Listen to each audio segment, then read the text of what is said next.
During the NES era, Final Fantasy seemed to be trying to find its identity as a series. The first game had practically zero story, but some pretty good gameplay. The second game had a good story, but an obnoxious leveling system that brought the gameplay down, in my opinion. And the third game made significant cutbacks on the story, but resembled the first game a little bit more in terms of gameplay. Then we get to the SNES era, and the series seems to have found its footing.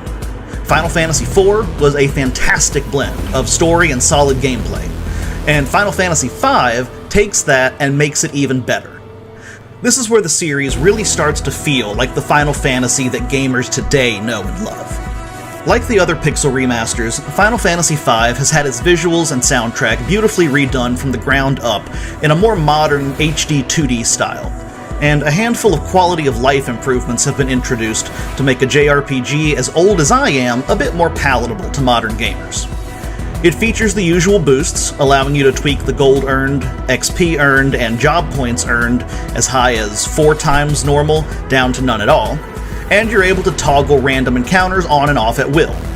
That's a good thing, because the last dungeon is very long and easily the most difficult dungeon Final Fantasy has to offer, with 2 optional super bosses that you basically need to be at or near max level to beat.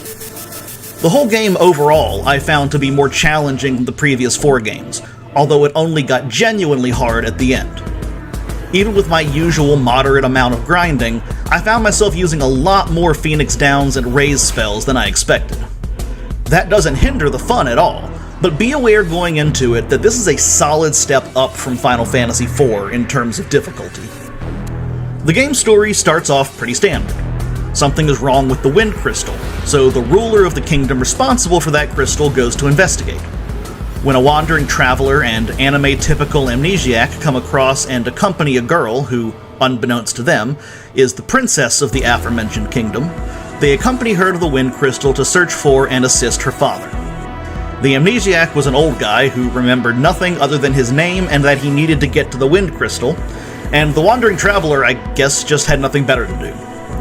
When they arrive, they find that the Wind Crystal has shattered and the king is missing. This kicks off an epic quest spanning 2 worlds to try to save the remaining crystals and prevent a great evil from being unsealed and unleashed. This is my favorite Final Fantasy so far of the 6 and the Pixel Remaster. I haven't played Final Fantasy VI yet at the time of writing. The story, while not terribly unique, plays out in an epic fashion, and the characters are fleshed out very well with a lot more dialogue than the previous 4 games. It's also much longer than the previous games, taking me about 20 hours to finish as opposed to the 10 to 15 that Final Fantasy II, and Final Fantasy IV took me.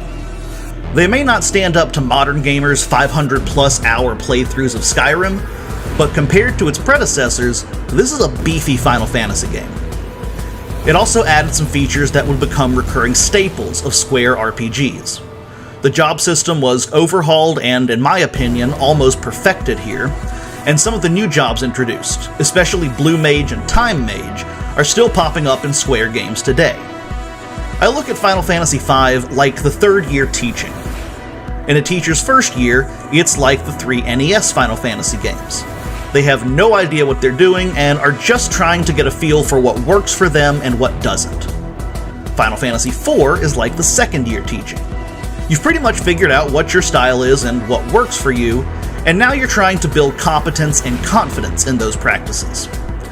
Final Fantasy V, then, is the 3rd year. You know what you're doing, you're fairly confident in how you do it, and you're establishing your style of teaching and your reputation among the students. From here on out, it's just ironing out small things and making little tweaks here and there as needed. This game, in my opinion, is not at all a bad place for newcomers to dive into the series. There really aren't many negative things I have to say about Final Fantasy V. Some of the game's directions can be a little obtuse at times, and it can be a bit tough to remember what castle or what village is where, as I found the landscape to be a little less memorable than previous games, but that's about it. The only other thing of note isn't really even a true negative, as much as you should know this going in, and that's the difficulty jumps with the final dungeon. Part of that is just the length of the dungeon, so make sure you're stocked up to the gills on supplies before entering.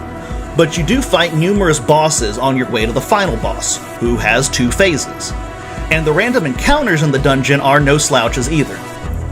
Still though, there are several points throughout where you can use tents or cottages to heal, and if you find you aren't strong enough to finish, I got all the way to the final boss before realizing I was a bit underleveled, it's a great place to grind for experience and job points to prepare for your second attempt.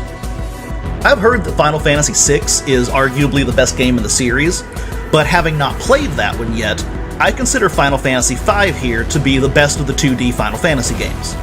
Maybe 6 will take that title, but it's going to be a tough act to follow. I just enjoyed nearly every aspect of Final Fantasy V immensely. The lack of explanation with certain game mechanics and occasional obscurity of indications where to go, coupled with the difficulty spike at the very end, are honestly the only things keeping me from giving Final Fantasy V a perfect score. I don't hear this one talked about nearly as much as Final Fantasy IV or Final Fantasy VI, and maybe that's by virtue of having been released only in Japan in the Super Nintendo days. But I think this game deserves just as much praise as those two. My rating for the Final Fantasy V Pixel Remaster on Switch is an A.